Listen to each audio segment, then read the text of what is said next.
AyitiOrganic. AyitiOrganic.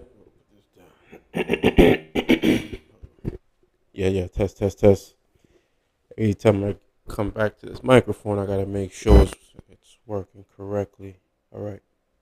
Welcome, welcome, welcome. Everyone, come on in. Come on in. Have a seat. Have a seat. We're gonna do a quick review, quick reminder of these past couple days, right? Since the 1st of January. They're talking about Mr. Maduro and the kidnapping. Some people believe it's a kidnapping. Some people believe it's a just arrest of a narco kingpin. They have Mr. Maduro looking like Tony Montana. Matter of fact, they got him and his wife. Him and his wife. Both of them. So yeah, all of the AI memes and all the AI videos, man. We just in on American side, you see a lot of videos where it's just like, hey, we're like the new, Pirates of the Caribbean, or retaking everything from China and Russia, uh, claiming the Western Hemisphere. Now, back in 2004, this happened, right, when they kidnapped Aristide, and um, I think during that same time, right, with the Aristide situation, and they removed Aristide, Venezuela, with assistance from Cuba, other nations, they uh, they decided to use this gas and petroleum to their advantage, right? Venezuela. Also, they were doing business deals with surrounding nations. Haiti, Haiti, they of course they benefit. We all heard about Petrocaribe and all this. They did benefit. But 2004, February, combined forces, America, Canada, France, of course, they took Aristide. You know what I'm saying? Convinced him to leave. Meanwhile, like I said, Venezuela and Cuba spearheaded the Bolivian People's Alternative, known as the Bolivian Alliance, or ALBA, and this was how they were able to help with transporting, or basically doing business with countries like Haiti, and getting the petroleum and the gas at a very, very low price. Now, the United States never recognized this, you know what I'm saying? And they really didn't recognize Haiti until 1862. You understand? And basically, this was for us not paying France. The 2.4 billion, I guess, at the time. It's supposed to be like 40 billion right now, right? I believe so. France, they're not trying to pay up no money, but France, they do owe. They do owe. But the Congress of Panama really, at the time, showed that even though we helped Venezuela, right, when Simón Bolívar came to Haiti, uh, and he was in the South, and Alexandre Pichon helped and assisted him, because at that time Haiti, we had this liberation movement and wanted to free all African slaves all over.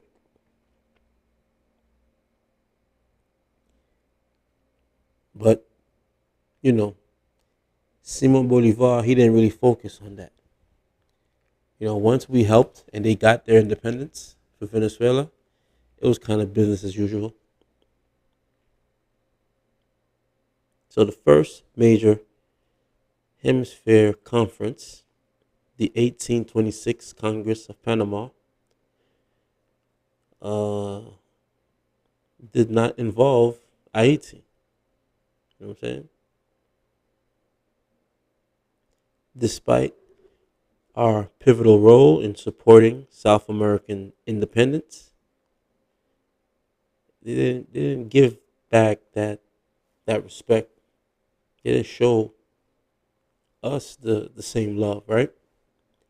When you really think about it, our relationship right now with Venezuela is what Chavez sparked off with the petroleum and really helping Haiti, afford lower gas, really.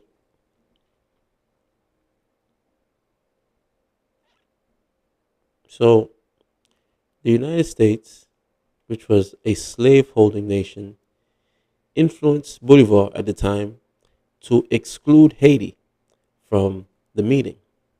You know what I'm saying? Figures like Francisco de Miranda warned of the Haitian danger, prompting leaders like Colombia's Santander to distance themselves from Haiti. You know,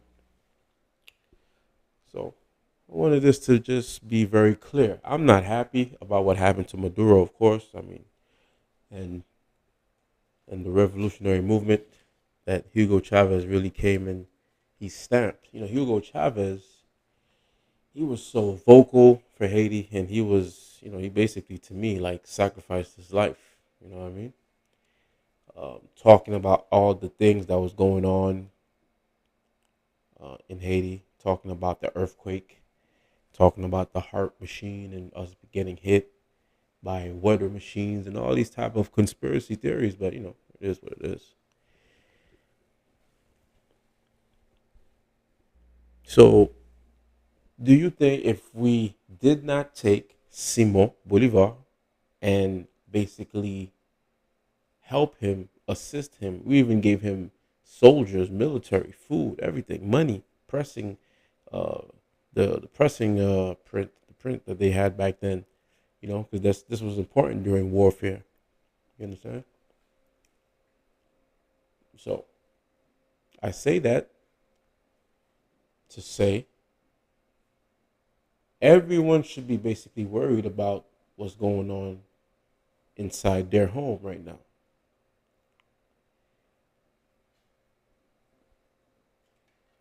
Why did Maduro,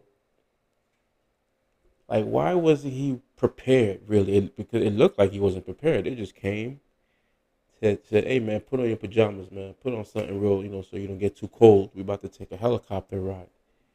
You know? I've heard a lot of theories about what's going on and all, but I don't know, man. Now, I remember when they arrested these individuals right here who were basically related to Maduro, his nephews. Some said they were actually his wife nephews. And, they got caught on the island doing some transactions. And, do you think Maduro was aware that his nephews was going in and out of Haiti and transferring a couple thousand kilos? Maybe he did. Maybe he didn't. I don't know. But this right here shows you that we have like a direct connection when you're talking about us, the island, and Maduro's family. You understand? Do you believe that now that we have Maduro, everything is over? Like we're just gonna go in, take over the country? Hold on. Yeah, yeah. Sorry about that. But what I was saying was, there's no way they didn't. The family don't know. Like, hey, my nephew's pushing a couple, couple thousand kilos over here, over there. There's no way the government over here don't know what's going on. Everyone knows what's going on, right? But I just was surprised, man. Maduro, he didn't really put up a fight. You understand?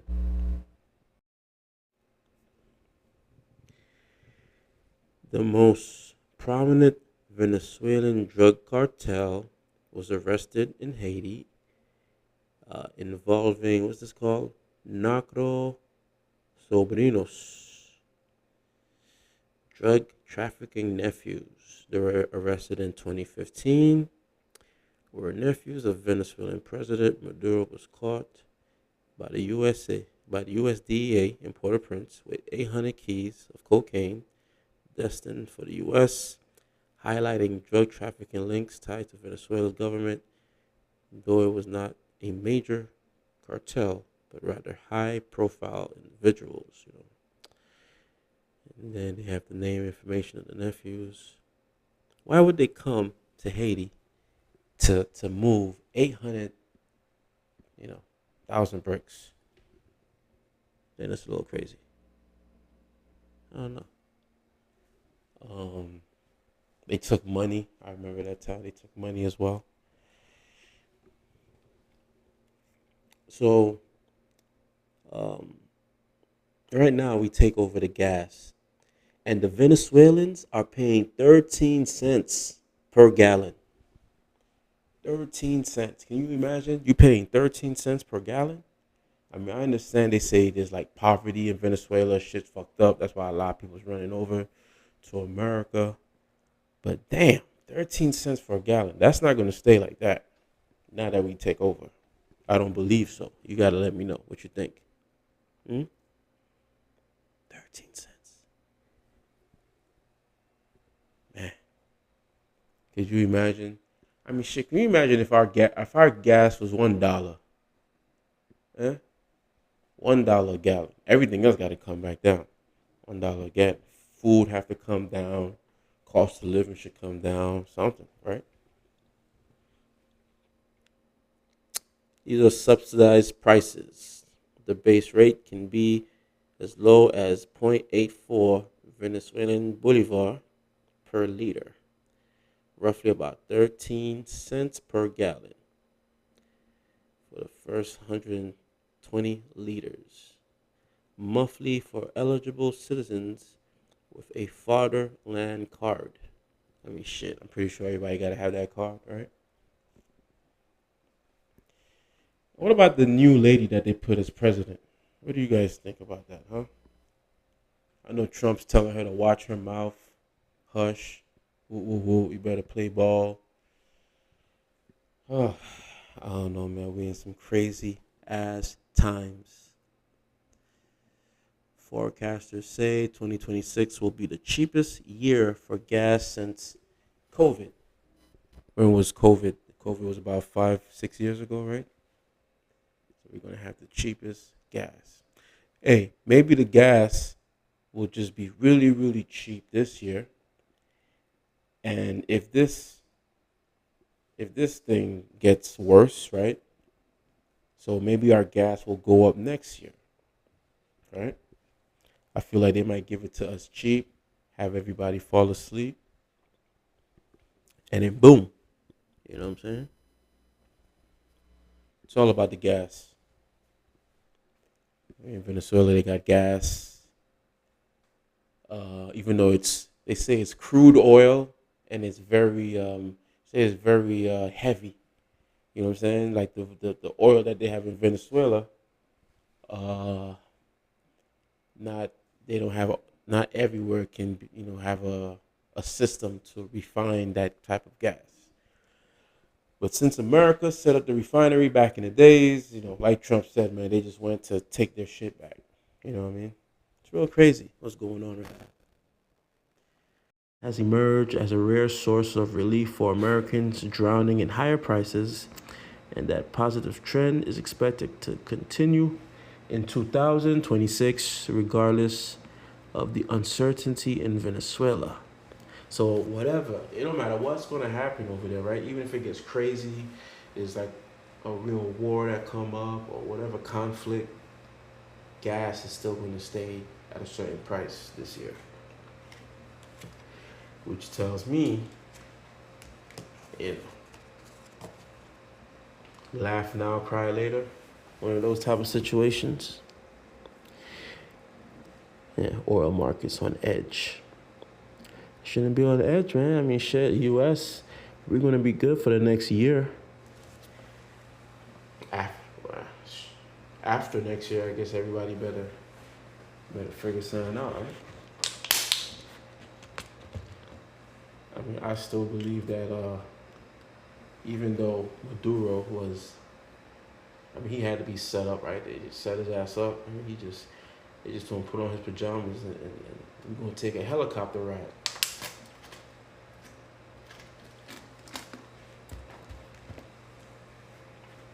But I really, really believe that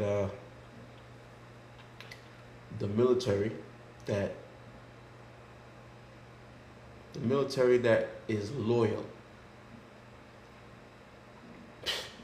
Do they have? I mean, you might say, how do they have loyalists if nobody? You know what I'm saying? There was no real like gunfire. Some reports are talking about 40, 50 people died, but man, ain't no real gunfire, no real motion. So, 1826, Congress of Panama, Venezuela decided to kind of step away from us and let us just deal with what we had to deal with. And sadly, I'm going to say 2026, you know, Haiti, we made it to the World Cup. There's going to be some more hopefully positive advertisement towards the country. Maybe before this year is over, they do a cleanup. I mean, they created, you know, the monster, right? So they clean their shit up. That's all they do. They've been doing it forever. Create the problem, then they come up with the solution to the problem they created. It's all about the gas. It's all about the natural resources, man. You know, like Donald said, man, this is America, man. This is what's going on. I don't do no U.S. government bashing. You know what I'm saying? God bless America. God bless who else? The CIA, NSA, Mossad, everybody that's running the show right now. You know? Right now, if you don't got enough guns to fight, you shouldn't be talking too loud. I think Maduro was talking way too loud, man. He was bouncing around, dancing with his sword. And you know, these people that he thought was his allies, like Russia and China, man, they did him like Simón Bolívar back in 1826, just like what he did to Haiti, what he did to the Republic. You know what I'm saying? Betrayal at the end of the day. So you guys go ahead and Google the Congress of Panama. I just noticed talking to a couple people. Shouts out to Imani, but not only you, Imani, some other folks had no idea about the Congress of Panama. So wanted to bring it to your attention. Anyway, you guys enjoy the rest of the show. 2026 is a big show. AyitiOrganic, AyitiOrganic, AyitiOrganic, AyitiOrganic Experience, AyitiOrganic 1804, all the good things. And always remember, man, it's probably like a simulation, man. They're playing all these things in front of us. All these AI scripted films have us all confused. While there's other things going on behind the scenes. So stay focused, y'all. Don't get caught up in the hype. And let's continue to focus on Haiti and this World Cup, and let's see how high we can get. All right, man. One love. Stay safe. Stay dangerous. Peace out.